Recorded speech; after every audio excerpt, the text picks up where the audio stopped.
Welcome back to County Connection.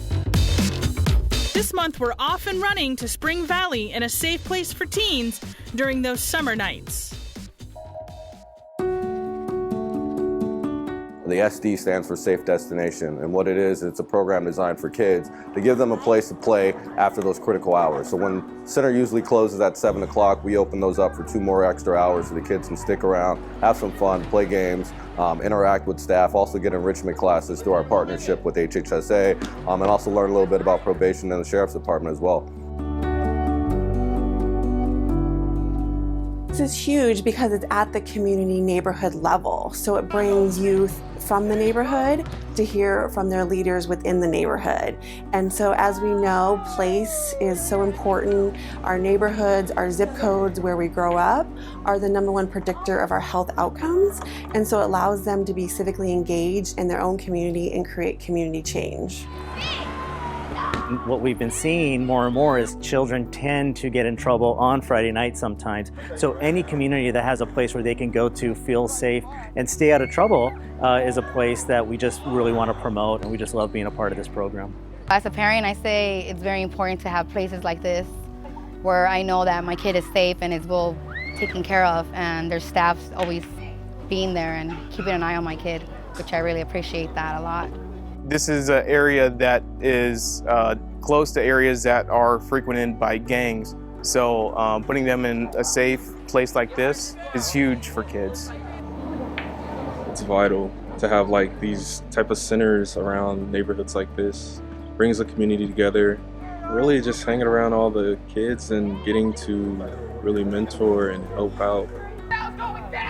The best thing about it is all free. I mean, all you have to do is just get signed up, have your kids come on down, and then we've got wonderful staff that's going to take care of them and be able to take them out and have them explore more of the world and then get involved in some other activities that they wouldn't be doing normally in summertime. That's our biggest thing that we try to do, is teach these kids so they'll be a positive influence and also a positive person inside the community once they get out of our center.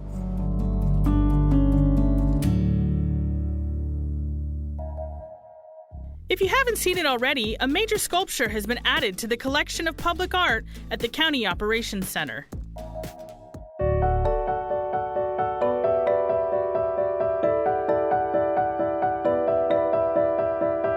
It's a pretty wonderful situation as an artist when you are asked to do a piece. I wanted to do something that contrasted the architecture, and so I did a fairly organic piece. I wanted to do something that would hold its own outside this building. I work a lot in small half-inch pieces of cut glass. I chose 2 colors which I use a lot in my work, the blue and the gold, so it's the night and the day. They represent time to me. They represent the passage of time. The piece also references a little bit of a Mobius strip. It passes over each other and it just kind of continues on. So the piece in itself is a closed piece. It's kind of a meditative thing when you start using all of this glass. I mean, there's like 80,000 pieces of glass that are being put on this piece. And it's all hand cut. So it's very human in that way. I mean, everything is done by hand.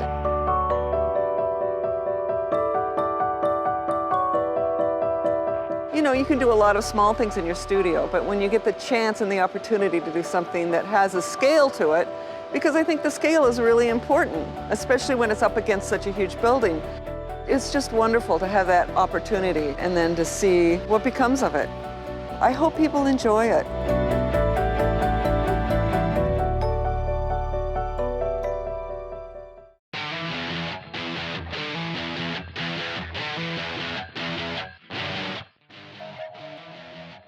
With summer in full swing and travel on the rise, make sure you don't get scammed at the pump. Hi, my name's Kevin Porter. I'm an inspector with the County of San Diego Agriculture Weights and Measures Department. And I'm here today just to share some tips on how to prevent having your credit card information stolen. Credit card skimming is where they get into the dispensers, they either have a key or they break in, but they're able to put a splice or a device in between the credit card reader and where it goes into the computer. circuit board. And they are able to then steal the credit card numbers as people use them. Some of the tips are to, one, you want to use a dispenser that's close to the cashier so they can see it. Two, you're looking for audit tape to make sure that if it's been tampered with, it'll say void or something, so you know that maybe that's a dispenser that's been tampered with. You don't want to use that one. Another tip would be to physically pull on the credit card reader to make sure that it's permanent and it's not a device that's been put over it. Another tip would be to go inside and pay with the cashier with your credit card, or just use cash if you don't feel comfortable. If you feel like you've been a victim of credit card skimming, tell the manager at the station for sure, or you can call and report it.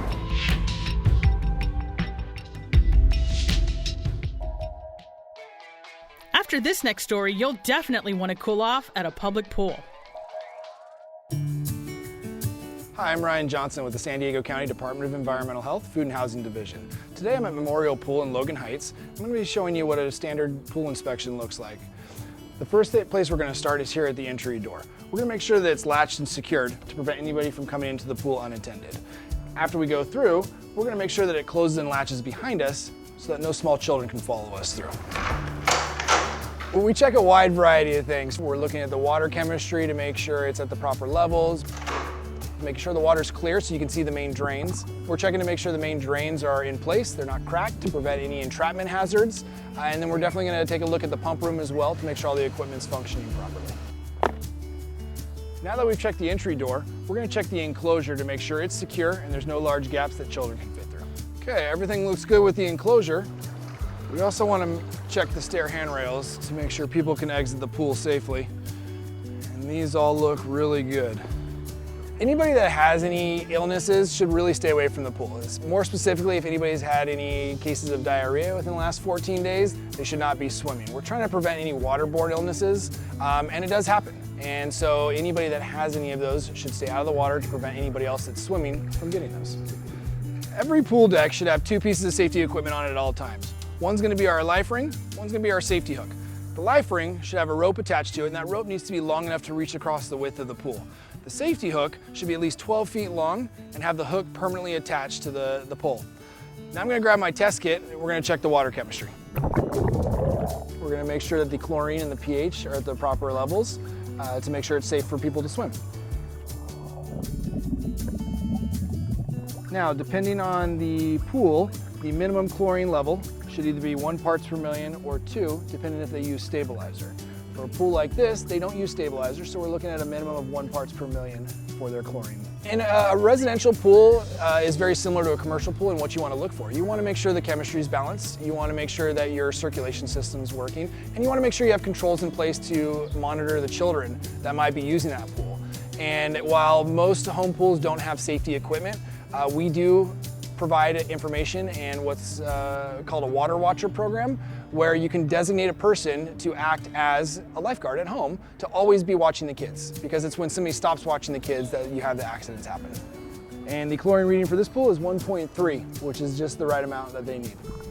No one is drown proof, and really everybody needs to be a little extra careful when they're around the pool. From an adult to a child, be aware of your surroundings, know when the pool is going to slope off, know where you're at in case there's an emergency and somebody needs to call emergency personnel. You can let them know where they need to go. To see more stories like these, follow us on social media or visit countynewscenter.com.